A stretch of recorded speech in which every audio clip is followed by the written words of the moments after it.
તો સંતરામપુર નગરપાલિકા દ્વારા ગટરોની સાફ સફાઈ અને દવાનો છંટકાવ નગરના વિવિધ વિસ્તારોમાં કરાવવામાં આવી રહ્યો છે।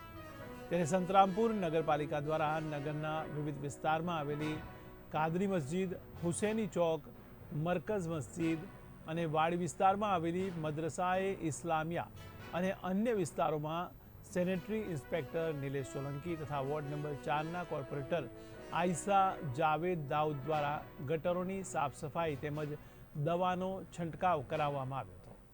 ત્યારે આ અભિયાનનો મુખ્ય ઉદ્દેશ નગરના તમામ વિસ્તારોમાં જંતુઓ અને મચ્છરોની સંખ્યા ઘટાડવી તેમજ સ્વચ્છતા જાળવવી તે છે। ત્યારે આ કામગીરીથી નગરના સ્વચ્છતા પ્રત્યેની જાણકારી પણ લોકોમાં ફેલાવવાનો પ્રયાસ અવારનવાર કરવામાં અને કરાવવામાં આવ્યો છે। ત્યારે પ્રશાસનની આ યોજના સ્થાનિક રહેવાસીઓ માટે આરોગ્ય અને સ્વચ્છતા માટે એક મહત્વપૂર્ણ પગલું છે, જેના દ્વારા નગરના લોકો સ્વસ્થ અને સાફ વાતાવરણમાં જીવન જીવવા સક્ષમ રહેશે। ત્યારે સફાઈ અભિયાન અને દવાનો છંટકાવ નગરપાલિકાની ટીમ દ્વારા કરવામાં આવ્યો હતો।